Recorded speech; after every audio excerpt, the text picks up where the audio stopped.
as I promised you guys at the beginning of the season, every month, 30 teams, power rankings. I think you guys get the picture. Let's get into it.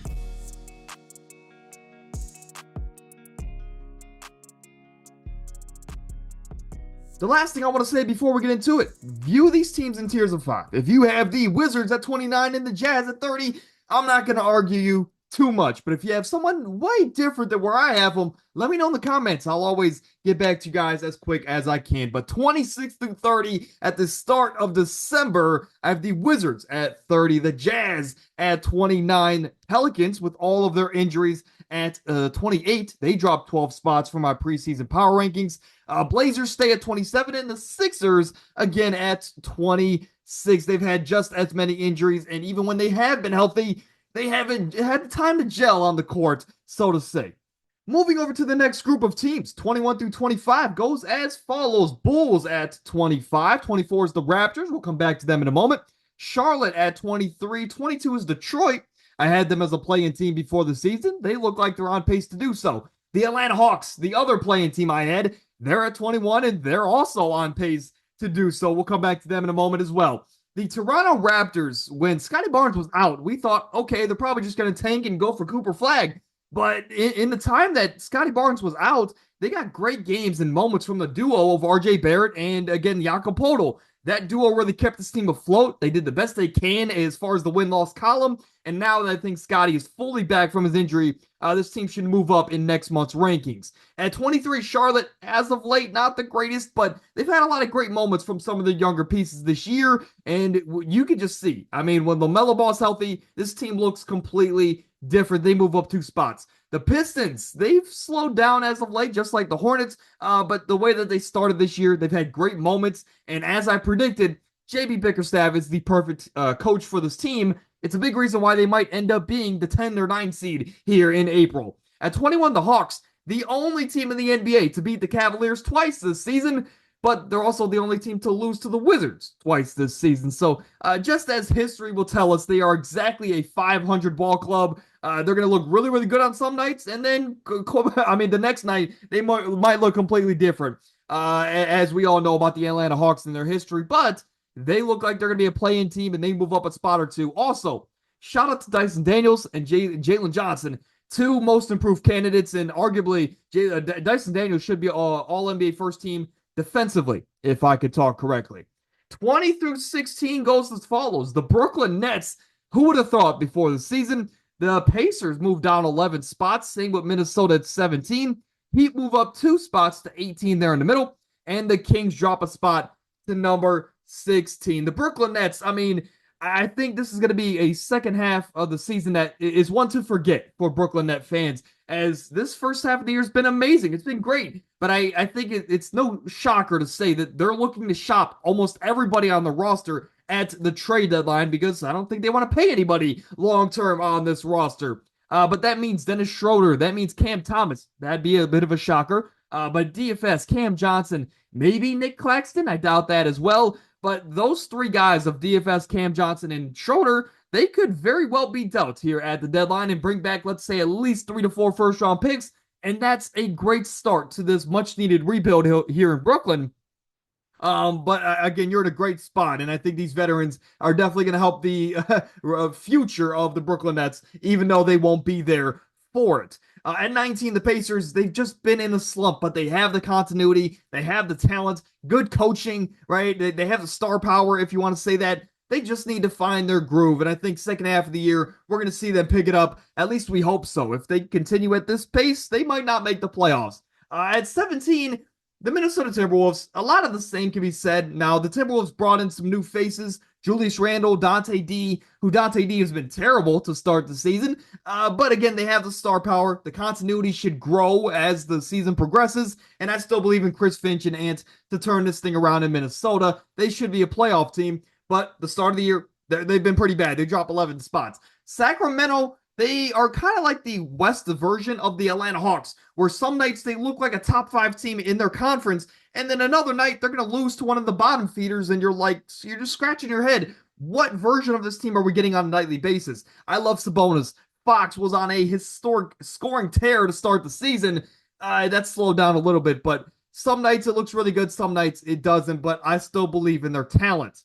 At number 12, there is a mistype, but let me explain here very quickly. The LA Clippers, there's no mistype there. They are a top 12 team in the league, if not higher. Maybe you have an argument they're top 8 or top 10. But I think they're a very good basketball team. And I just want to give a quick round of applause to James Harden. 39 points the other night.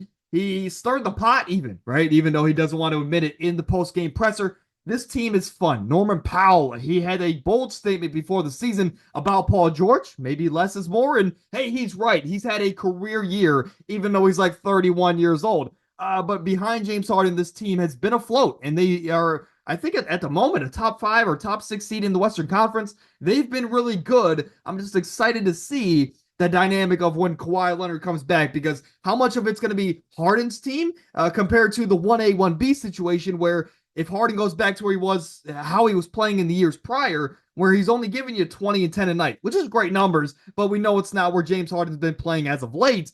And how are they going to work in Kawhi? Is Kawhi going to kind of be that secondary star, kind of like how Harden was the last couple of years? Regardless, however they want to work that out, interesting dynamic, and I just want to see Kawhi Leonard back on the floor with James Harden playing at the level that he currently is. The other thing is that arrow should be flipped. They were the 17th ranked team to me coming into the year, and now they're top 12. So the arrow should be flipped as far as the typo that I mentioned just a few moments ago. The Suns at 11, they started the year off hot. They were 8-2 in their first 10, and then Kevin Durant went down. So I don't want to knock them too much. I still believe in what Bud and this crew are doing. Moving into the top 10, the Denver Nuggets are at number 10. And hey, you dropped 4 spots, not a big deal, but I've been saying it all off season and even into this season.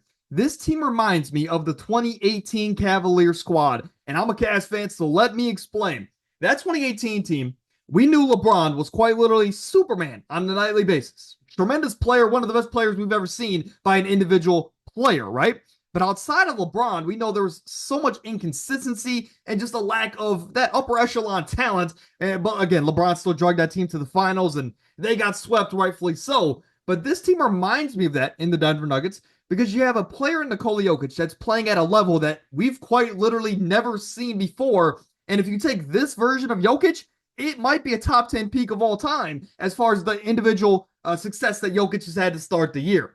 Now, outside of Jokic, you've had a lot of inconsistencies. You've had a couple good nights from MPJ, Aaron Gordon, Jamal Murray, and even Russell Westbrook, which I've been happy to see Russell Westbrook succeed. But, that hasn't been consistent, right? Now, I will say the most consistent player outside of Jokic on this team has been Christian Braun. So shout out to Christian Braun. But it just, when Jokic takes a step off the floor, they have the potential to just go down by 20 in a split second. And when Jokic comes back onto the floor after a much shorter rest than he should be getting, he's going to be run out of gas eventually. And he's not going to have enough to beat some of these upper echelon teams on a nightly basis if he doesn't have the consistency around him. And that's why it reminds me of that 2018 Cavaliers team. But still top 10 team. I want to see him maybe go after one of those veterans like I mentioned on the Brooklyn Nets. If not, let's just fill out this roster some way, somehow. Memphis Grizzlies, they were a hot take for me coming into the year. They are at number 9. If not, I believe they could be at 7 above the Knicks and Mavs. But as of right now, they're going to stay at 9. It's very fun, as always, to watch Ja Morant when he's on the floor with the team. But Santi Aldama, I think, is going to be their X factor, and we talked about that last week. Dallas Mavericks at 8. Luka's been injured. If not, you have to think that they would have won a couple more games, and they would be higher on this list. But at the same time, when Luka was playing, they were 5-5 in the first 10 games of the year, losing to teams like the Jazz. It hasn't necessarily been pretty, but I still believe in this team in playoff time. It's very hard to imagine many teams could beat that one in a 7-game series. For the New York Knicks, they're at 7. You brought in some big faces, but I think with the big bodega in Karl-Anthony Towns, he's been very good for you to start the season. The problem is Mikal Bridges, excuse me. You traded 5 first-round picks for the man that last night wasn't even playing the closing minutes because Deuce McBride has been closing out some of these games. And again, Coach Tibbs is not a guy to take you off the court because of solely your offense. If your defense is there, Tibbs is going to keep you on the floor. That's just always been his MO. but Miles Bridges has been that bad defensively where he is not producing anything for this New York Knicks team to start the season. I'm a big believer in Mikal Bridges. I hope he can get back to the level that he was a few years ago. And if he can, this Knicks team is no doubt a top 3, top 4 team in the NBA going forward. Now, talking about scary, the Orlando Magic, they've won 13 of their last 14 games. And why is 14 games such a significant number? Well, that's when Paolo Banchero went down 14 games ago, and we thought they're probably going to fall to middle of the pack and be a scary, let's say, 6, 7, 8 seed. However, Franz Wagner, even though he just got a big extension, he's playing as one of the best budget ballers this year, only getting paid $7 million, but he's playing like he should be getting $50 million, as again, they've won 13 of the last 14. Also, shout out to Jalen Suggs. Offensively, the jump that he's had has been amazing to watch. So shout out to the Orlando Magic, one of the best defenses in the league. And when they get their star player back, man, they might be a top 3 seed in the Eastern Conference, maybe a top 5 team in the league, which they definitely have an argument to be. And again, if you want to have the Magic as high as, let's say even 4, I'm not going to fight you on that one. But at number 5 and number 4, both teams are interchangeable, just like the Orlando Magic. 4, 5, and 6 are definitely, you could swap them around. But I have the Warriors at 4, the Rockets at 5, and the Magic at 6. The Warriors, with or without Steph Curry, they've been really good this season. Now, as of late, they have been losing. Now that the Thunder have given them the opportunity to take the 1 seed, now they're starting to lose some games. Regardless, defensively, they're still there. Draymond's having a vintage start to the season, and they're getting a lot of good minutes from Buddy Hield and some of these younger bench pieces like Kuminga and AirPods and Trace Jackson Davis. The Warriors system is timeless, and as long as you have Steph Curry, you always got a chance. So I like the start to their season. Definitely shocked me coming into the year. Now, for the Rockets, I didn't want to be overzealous on them. If you go back to my preseason power rankings, I said that I want to have them as a top 12 team, but I'm scared that if they don't live up to the potential that I thought they could, which is what they're playing at now, then I could look like a fool, right? So again, it was completely my fault, but they are defensively one of the best teams in the league. I mean, Fred VanVleet, side note, just had 38 points the other night. I mean, when's the last time that happened? Right? Maybe back in 2019 after he had his kid. But the Rockets team offensively, defensively are there. I believe they have the perfect mix of veterans as far as in the head coaching room, on the floor, and of course, the younger talent like Sengun and Jalen Green to take them over the top. Now, moving into the top 3, 1 and 2, no shocker there. It's my same as my preseason. Boston, OKC Thunder. In a 7-game series, those are the best 2 teams, and it's probably going to be the finals unless Luka has something to say about the Thunder. Now, for the Cleveland Cavaliers, I'm a Cavs fan, okay? Coming into the year, I said the biggest thing I want from Kenny Atkinson is to add some movement into this offense, as last year we were one of the slower-paced teams. And I just want confidence. I want to get the old DG back. I want to get Evan back on track to the superstar level that he should be on his way to. And that's the one thing that we've gotten this year. And I think that's a huge reason why we are, 17-2, 18-2 to start the NBA season. Look, I don't think we're going to be the number 1 seed. I think we're going to be a top 3 seed, and I think we're going to be a pretty damn good one. I think we're going to go to maybe the Eastern Conference Finals now that Philly is not in the mix. And I think maybe we could push Boston to 5. Maybe we have a really good series, maybe 6. But again, keeping it realistic with myself, it's been a tremendous start to the season. And at the bare minimum, no matter how the season finishes out, I'm just happy that Atkinson has instilled confidence in Darius Garland and, again, Evan Mobley going forward. So no matter what happens with J.A., who, by the way, all 4 of our guys are playing at an all-star level, no matter what happens with J.A. or Donovan Mitchell, let's say 3 to 5 years down the line, we know that our 2 most important building blocks are going to be here. And with those 2 guys here on their trajectory, we're going to be pretty scary for the next decade. And that's all we can ask for post-LeBron here in Cleveland. But that's it, ladies and gentlemen. I'm going to go through them really quickly here. I'll leave them on the screen. Here's my top 5, 6 through 10, 11 through 15. And in the bottom half of the league, we have the Sacramento Kings at 16, Brooklyn Nets at 20, 21 through 25, and 26 through 30.